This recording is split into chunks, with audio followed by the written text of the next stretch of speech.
Chris Mystery Cleaning with the Foul Coast once again. So we're at another Friday, and had a number of chats with a number of good folks engaging with us through FaceAche, through YouTube, etc.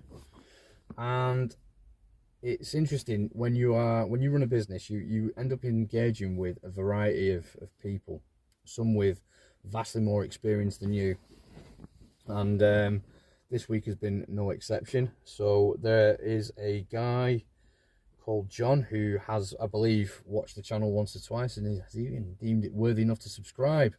So John runs a window cleaning business up in the Lake District. He lives in Blackpool, and he's actually the neighbour of one of the customers that we service every 4 weeks. Yeah, and so I decided to pop out and have a bit of a chat with us. John's been in business 30 years. You get less for murder, but there you go. And yeah, so we got chatting and all this sort of good stuff, and we were talking about, about how obviously customers might drop off and stuff like that. What are our experiences in the local area, etc. And this is obviously, he's been trading 30 years. And he mentioned this is his third recession that he has been through. And we got talking about it, and we're of a similar mindset, which is ultimately, we will get through it. Chat times, these things are temporary, and we'll get through it. And it also sort of brought to the fore, I was having a chat with another youngster, another guy, sorry, who's a lot younger, who wants to start out a window cleaning business and branch out into roof cleaning and all this sort of good stuff. And we got chatting away to the point where he was sort of talking about how he would start sooner, but the environment isn't great. And so putting a bit more meat on the bones, etc. He's very concerned about the state of the economy. He's very concerned with how people are choosing to spend their money or not, as the case may be, and as ultimately he's letting that shape his decision as to whether or not it's a good idea to start a business. So I thought it made a good point of discussion, if you like. The reality is if, and I mean this with the greatest of respect to this guy, and again, I'm not going to bully anybody or anything like that, but I mean this with the greatest of respect. If you are of the mindset that the environment that you find yourself in is the predominant factor in you succeeding or failing, then with the greatest of respect to you, you are not really ready to start a business. That can seem rather harsh, but let me put a bit more sort of meat on the bones. Going back to John, who's been trading, 3 decades, he understands, obviously, this is his third recession. These things are cyclical, aren't they? They happen routinely.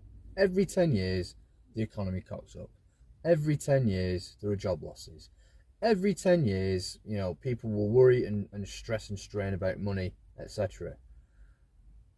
Now, the reality is there are businesses that have been trading far longer than mine, that have seen far harder times, and then ultimately they will prevail over time, because they have an appreciation that these things happen, and they plan, they formulate a plan to survive.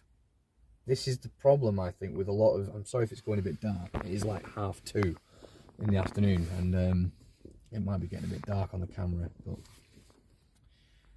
they formulate a plan to survive these hard times, because they're going to happen whether you want them to happen or not, and how you plan your way around them has a massive bearing on whether you'll be successful or not.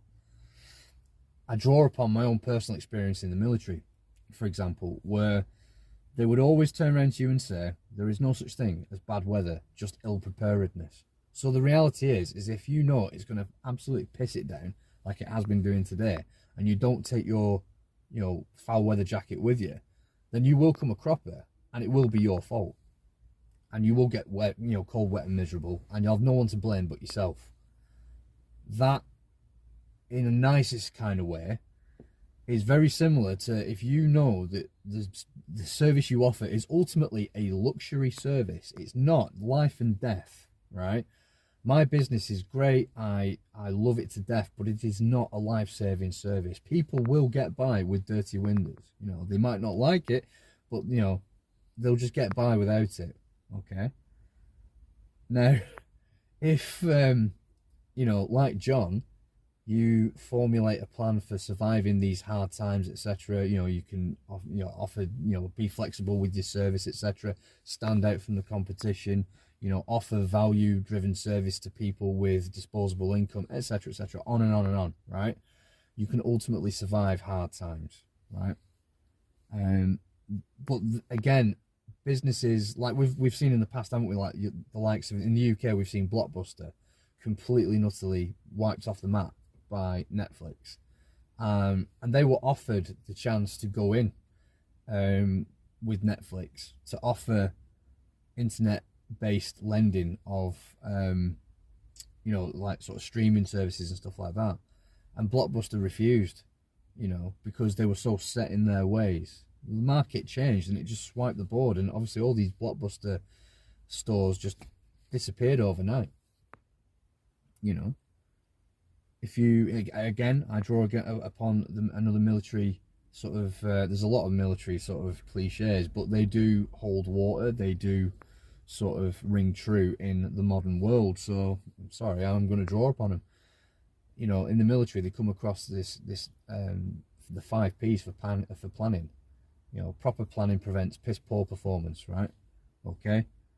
And it's true, if you plan, then you will ultimately prevail. You are not allowing, the military in general, they do not allow the environment to dictate, a plan. The military takes the situation, takes control of that situation and goes, right, we're doing that. And obviously some plans don't survive first contact with the enemy. There's another cliche for you, you're welcome.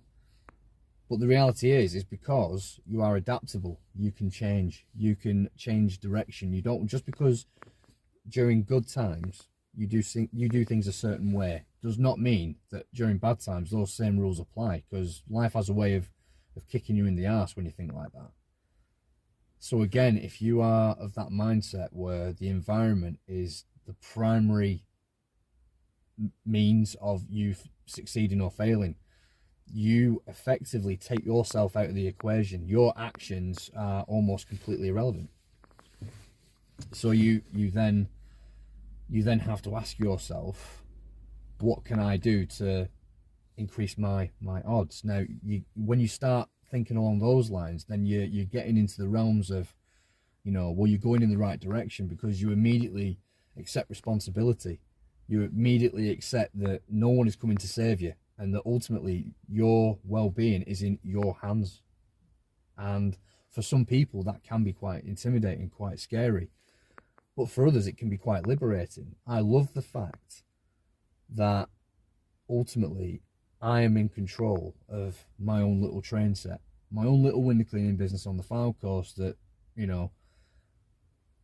it does what I need it to do. It makes me money, it gives me time, it gives me freedom, it gives me everything I ever wanted out of life. And I'm not done yet, and I'm determined to make it even more of a success than it already is.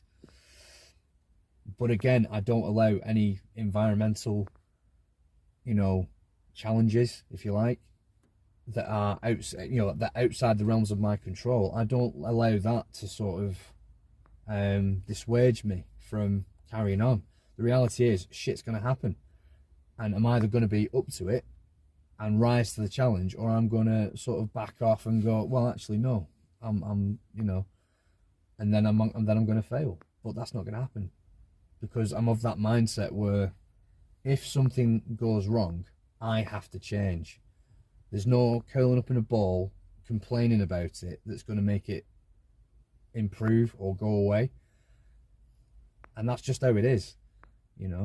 It's a very sort of black and white way of living, and obviously in life there are grey areas, there's no question, but if you can live your life in much that kind of vein, where it's a case of something is going to go wrong, and I have to be up to the challenge to adapt and change. You know, in the military there is that saying, which is improvise, adapt, overcome, and the reason that they have that mantra, that mindset, is because they understand that, you know, very rarely in warfare or any job, it doesn't matter if it's warfare or not. I mean, you could be peacekeeping, you could be building a dam, you could be rescuing people from floods from their homes. The reality is, your initial plan will be to do X, but the environment might make things a little bit difficult. Right, okay, so we can't do that. We'll have to go about it a different way. We're going to need this specialist piece of equipment. We're going to need to liaise with this agency. We're going to need to sort of ask people to congregate in a certain area instead of there. Things change. People change, and you have to change and be adaptable with it. And I think that's, if you can get your head around that, you will go far.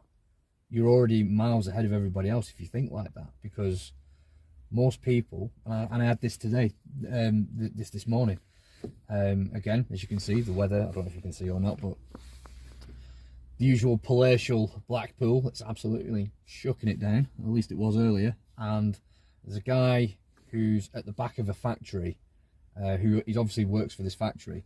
He's having a cigarette, and he sees me cleaning windows, and obviously I've got my waterproof garb on and all that sort of jazz. And I'm just doing my funky thing, cleaning windows. And the guy says, "What a daft day to be cleaning windows." And I just said to him, "Well, there's no such thing as a daft day to make money, is there?" And he goes, "No, there is that." Because isn't it interesting? That guy chose to sort of look at what was happening. It's raining. Isn't it a daft day to clean windows? And it's like, well, I'm getting paid, and I'm getting paid very well to do it. You know, because with the greatest of respect to that guy, and again, I mean him no ill will, I mean only the best for him, I truly do. He's looked at the environment and gone, I can't do that. And he's taken what's called the path of least resistance.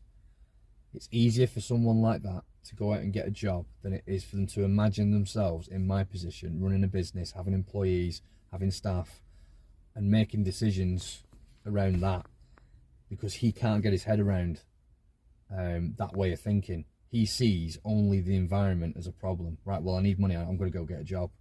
You know, he doesn't look at himself necessarily as a means of sort of saying, you know, these things, you know, the situation's shit, but I have an element of control. I can change, I can adapt. Yeah. He has taken the path of least resistance, which is ultimately to get a job, to rely on the security of that job to feed himself and his family. All power to him. It's not for me. And I imagine if you're watching this channel, it's probably not for you either. But that's a big thing, is mindset, and you cannot understate it enough. I'm going to call the video here because it's getting dark and you'll be talking to a black screen pretty soon. So I shall see you all in the next video. As usual, keep on keeping on. If you like the video and the content that I put out, please like, share, subscribe, leave a comment. You know, I want to hear your sort of experiences, your stories. I want to help you where I can start your self-employed journey. Has to start somewhere. Make it start here. Make it now.